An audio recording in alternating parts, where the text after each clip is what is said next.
Welcome, ladies and gentlemen, to this presentation on the Age of Reform. I am Miss Jennifer Blank, and I'm going to be providing a basic breakdown of several different reform movements throughout the course of this presentation.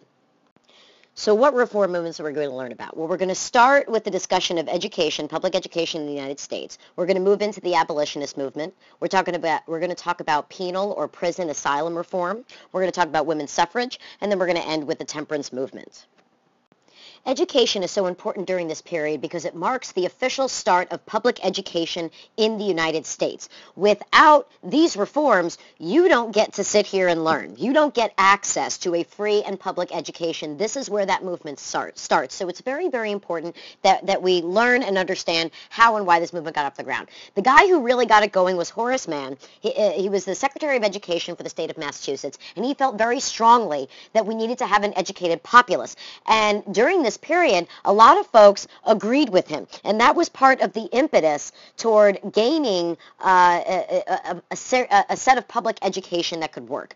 So we're going to focus on a couple of things. We're going to focus on education in general, but we're also going to focus on the education of women specifically, because during this period, the opportunities for women expanded significantly. So all of these reform movements that we're talking about, they work together, they work in tandem. There's a lot of give and take between all of these reform movements, and a lot of the reformers with one movement popped in and helped out with others. So it's very important. I want you to start seeing the connections here. So you see here, Horace Mann is listed as important people, and there are a few others as well. But let me give you some basic breakdown. So few public schools existed before 1840. There was very little money for books and supplies. You had teachers who did not know what they were doing.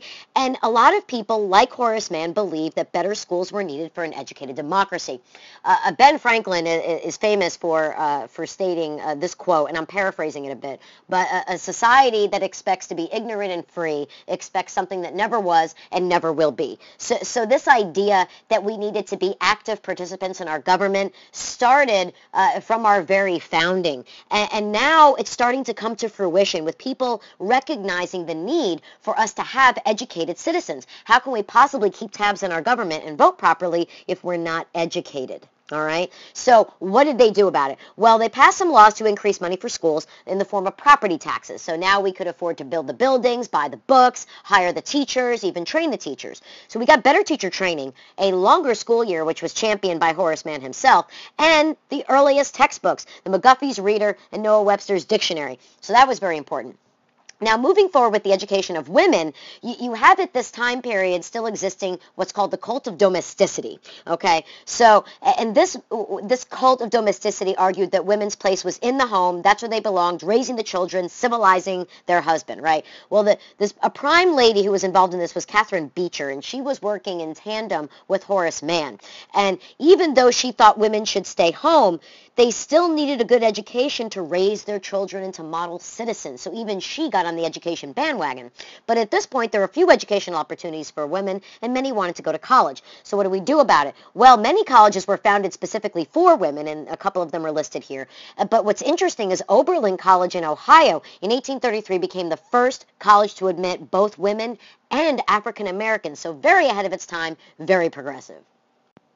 Okay, I want to shift gears and talk about abolitionism for a minute. I'm not going to go into a whole lot of detail about it because I go into great detail in my PowerPoint video lessons you can find on my website. But basically, abolitionism was the fight to end slavery. That was its sole purpose, its sole goal was to free slaves and end the institution of slavery as a whole. Abolitionists viewed slavery as a moral problem, an economic problem, and a political problem. It was morally wrong, it was economically backward, and it was politically anti-republic. It went against everything this country stood for. So abolitionists, like Frederick Douglass, you see him in the top left corner, I talked about him a little bit earlier, this man was incredible. He was a freed slave, or an escaped slave himself.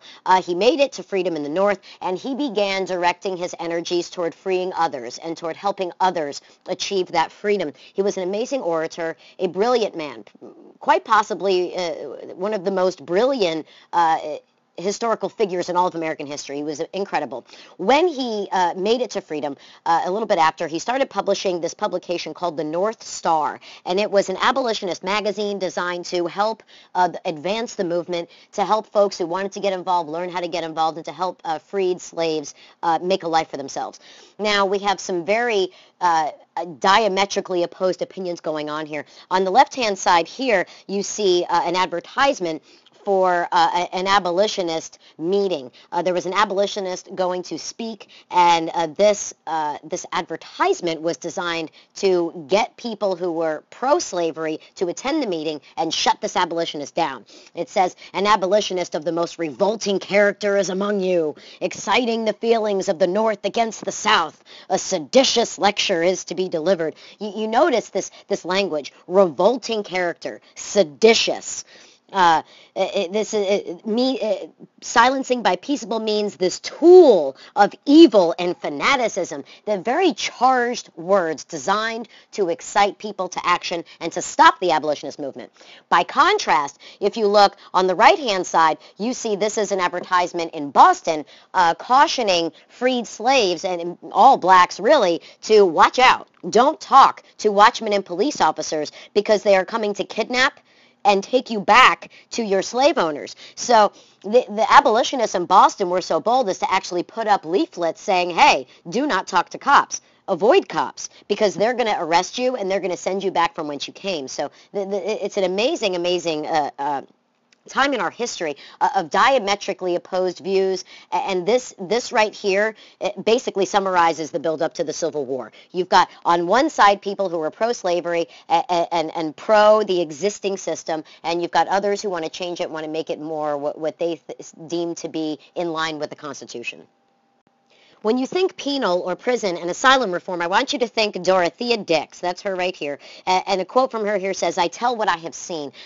Dorothea Dix witnessed a lot of horrors in mental institutions and in prisons. And unfortunately, most of the mentally ill actually wound up in prison, which was exactly the last place that they needed to be because they couldn't get the help that they needed.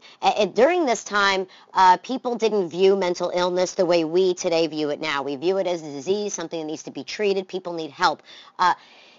People with mental illness were basically viewed as criminals. If something went wrong with them and you just had to isolate them from society. So in the best case scenario, they went to a mental hospital. In the worst case scenario, they wound up in prison. So I want to draw your attention to a couple of graphics here. One, here, this person in a chair looks like an electric chair, doesn't it? Well, basically it was. This was a tranquilizing chair, and it was used in the treatment of the mentally ill in the 19th century or the 1800s. So you see that this poor individual is strapped down here, bound at the feet, and also at the wrists. And there's this weird thing around their head. Now, as time went on, you had electric shock treatment, you had beating, you had physical torture to try to exorcise the demons out of these folks. And unfortunately, people were worse off after having had this treatment than not having it. I'm going to show you another graphic to give you a nice little breakdown. It's a graphic we've seen before, but this time we're going to talk about the treatment of the mentally ill.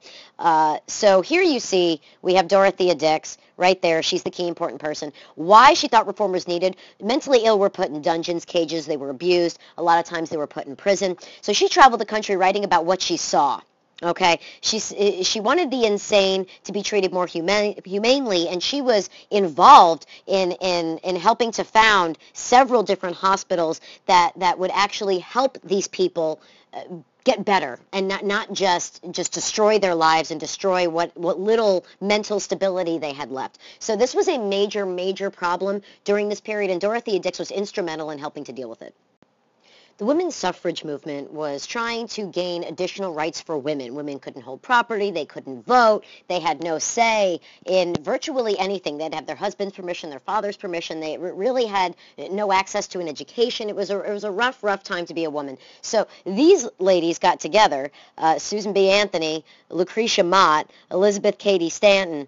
They all got together and tried to figure out a way to make this work, to try to get women the rights rights that they so richly deserve. What I'm going to focus on here is the Seneca Falls Convention in New York in 1848. And the graphic I'm about to show you, I got it from this website. It's on Wikispaces. It's by an American history teacher. It's actually a fantastic resource for the suffrage movement. So I strongly recommend that people take a look at that site because it really is fantastic. So let me bring this graphic up and talk about the Seneca Falls Convention a little bit. So it happened in 1848, all right, Seneca Falls, 1848. This is what's largely believed by historians to be the beginning of the official women's rights movement in the U.S.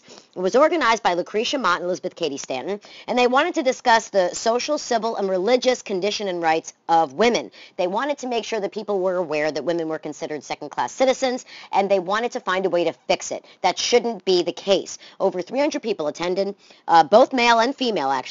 There was a series of declarations passed, and the issue of female suffrage meant serious opposition until Frederick Douglass convinced people to pass a declaration demanding it. So Frederick Douglass, the prominent abolitionist, he got involved because he had the same idea as Martin Luther King Jr. A threat to injustice anywhere is a threat to justice everywhere. He had the same kind of idea that if I'm fighting for African American rights and I'm treated like a second-class citizen, guess what? Women are too.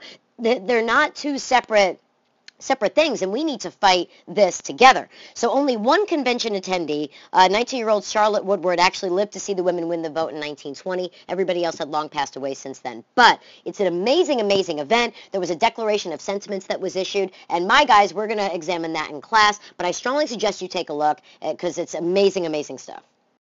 The temperance movement grew out of the Second Great Awakening. It was largely based on Christian beliefs, Christian doctrine, and it was the move to get rid of alcohol. Alcohol had to be stopped by any means necessary. And as you can see, this picture over here on the right-hand side, lips that touch liquor shall not touch ours. So these are Christian women uniting together saying, hey, if you're a drunk or if you drink at all, we want nothing to do with you. So it was very much a female-based movement. I want to draw your attention to another graphic. This was another depiction of what alcoholism did to folks. So you see here the husband who is drunk is beating his wife. His children are begging him to stop. There's somebody else in the corner here, looking very worried and concerned. And this was a depiction of what temperance folks believed alcohol did to people. It caused husbands to become evil, evil men who beat their wives, neglected and abused their children. It was on the whole just a bad thing, and alcohol had to be stopped. You had to get rid of it. You had to remove it. Another graphic I want to draw your attention to, and this one was very, very popular. It's called The Drunkard's Progress. And I'm going to bring this up so you can make it bigger. So you see, this is a depiction of the process that somebody goes through from the first drink. Step 1, a glass of wine with a friend. Step 2, a glass to help keep the world out. And then you see moving through the steps as things become worse and worse and worse until finally death or suicide. So you wind up dying from alcoholism in and of itself some way, whether you die of alcohol poisoning or you wind up killing yourself because your life is so miserable. This is what happens. So this was a key advertising technique to try to get people involved in the temperance movement, to show people how awful alcohol was. So I want to bring up this other graphic here, and we've seen this before, but this time we're going to focus on temperance. So Lyman Beecher was the key person, and like I said, a lot of Christian women. And these folks thought that alcohol was immoral. They were horrified that people drank an average of 7 gallons per year. They considered alcohol the root of all society's evils. So crime, poverty, abuse of men, unemployment, bad economy, you name it. The temperance people believed that alcohol caused it. So strategies they used to defeat this, they formed the American Temperance Society. They had books and sermons, and some states actually passed laws prohibiting alcohol. The temperance movement would culminate in prohibition in the early 1900s. And we're not going to talk about prohibition here because it's beyond the scope of our course, but the temperance movement definitely had a lasting historical impact.